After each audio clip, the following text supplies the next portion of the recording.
Captain লিটনের 50-তে match জিতল বাংলাদেশ। 11 বছর ধরে জমে থাকা প্রতিশোধের আগুন। হংকংকে হারিয়ে বাংলাদেশ শুরু করল এশিয়া কাপে নিজেদের মিশন শুরু। পারভেজ ইমন লোকমুখে পরিচিত কেন? তার অ্যাগ্রেসিভ ব্যাটিং মেন্টালিটির জন্য নিশ্চয়ই। 144 রানের লক্ষ্যে খেলতে নেমে ইমন শুরুটাও করলেন চেন্নাই স্টাইলে। ইনিংসের দ্বিতীয় বলেই 5 ফিল্ডারের সাজানো অফসাইড দিয়ে বের করে নিয়েছেন 4-এর বাউন্ডারি। এক্সট্রা কাভারে মারা শটটা দেখা ছিল এক কথায় চোখের শান্তি। পরের বলেও পেয়েছেন আরো একটা বাউন্ডারি দেখা। সব মিলিয়ে প্রথম ওভার থেকে আসে 9 রান। দারুণ শুরু বলাই যায়। দ্বিতীয় ওভারে সুবিধা করতে না পারলেও তৃতীয় ওভারেই ইমনের আরো একটা চোখ জুড়ানো শট। এবার করেছেন পুল, হয়েছে ছক্কা। চলমান ক্যালেন্ডারে ইমনের 23তম ছক্কা এটি, যা কিনা আবার রেকর্ড, যেটা আবার ভাগাভাগি করছেন ওপেনিং পার্টনার তানজিদ তামিমের সঙ্গে। যদিও 2 বল পরেই তামিমকে টপকেই যাচ্ছিলেন ইমন, কিন্তু হলো না। বল এত উপরে উঠেছে যেন আকাশের চাঁদই ছুঁয়ে ফেলেছে, তবে পার করেনি বাউন্ডারি। মিড উইকেটে ক্যাচ দিয়ে ফিরলেন টাইগার ওপেনার। করেছেন 19 রান। 24 রানে বাংলাদেশ হারালো প্রথম wicket. Angelic fresh air freshener, মুহূর্তেই মন মাতানো মনোরম সুবাস, জাগিয়ে তোলে এক স্নিগ্ধ অনুভূতি। অ্যাঞ্জেলিক।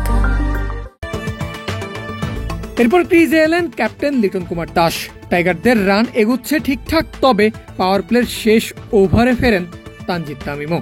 করেছেন 18 বলে 14 রান। নতুন ব্যাটার হৃদয় এসে রানের খাতা খোলেন 4 দিয়ে। 6 ওভারে বাংলাদেশ পায় 51 রান, হারায় 2 উইকেট।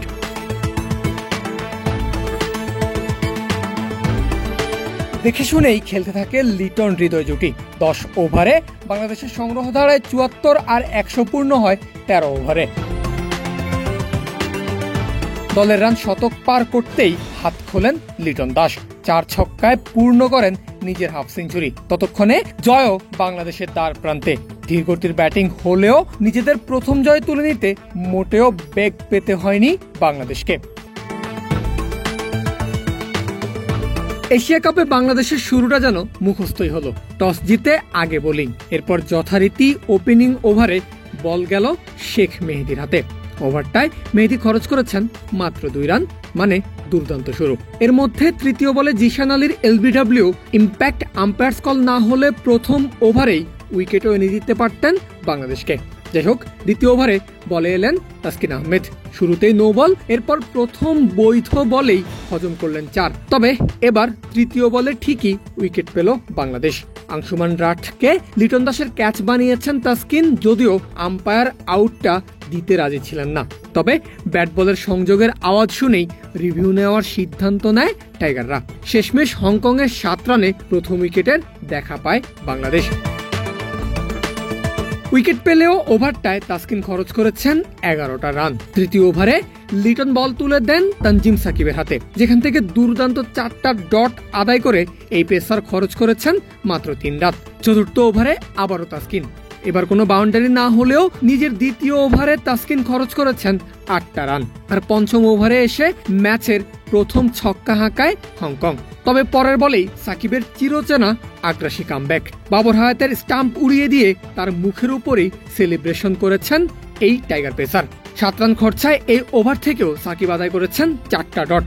পাওয়ার প্লে শেষ ওভারে বলে আসেন মুস্তাফিজুর রহমান, দিয়েছেন মাত্র 3 রান। সব মিলিয়ে 4 বোলারের করা পাওয়ার প্লের 6 ওভারের পর হংকংয়ের সংগ্রহ দাঁড়ায় 34 রান, আর বাংলাদেশ পায় 2টা উইকেট। পরের 4 ওভারে হংকংয়ের 2 ব্যাটার মিলে তোলেন আরও 30 রান। ফলে 10 ওভার অর্থাৎ ইনিংসের অর্ধেক শেষে হংকংয়ের সংগ্রহ গিয়ে দাঁড়ায় 64 রানে, আর উইকেট সংখ্যা সেই 2টোই। টাইগাররা কাঙ্ক্ষিত তৃতীয় উইকেটের দেখা পায় 12তম ওভারে এসে। তানজিম সাকিব ফিরিয়েছেন 30 রানে থাকা জিসান আলীকে। তবে উইকেটের ক্রেডিটটা যাবে মুস্তাফিজের নামেও। প্রায় 20 মিটারের বেশি দৌড়ে গিয়ে তুলেছেন চমৎকার একটা ক্যাচ। আর 71 রানে দলকে উইকেট এনে দেওয়ার ওভারে 6 বলই ডট সাকিবের। 2-1 ওভার বাদ দিলে টাইগারদের এমন টাইট বোলিং এর ফলে হংকং এর রান 100 পর্যন্ত যেতে লেগে যায় 14 ওভার 5 বল। এরপর হাত খুলে খেলার চেষ্টা অবশ্য করেছেন নিজাকাত মুর্তাজারা, তবে সেভাবে সুবিধা করতে পারেনি চায়নার এই দলটা। ফলে এশিয়া কাপে দারুণভাবে শুরু করার জন্য সহজ টার্গেটই পেল টাইগাররা। পারভেজ আল হাসান, ক্রিক ফ্রেঞ্জি।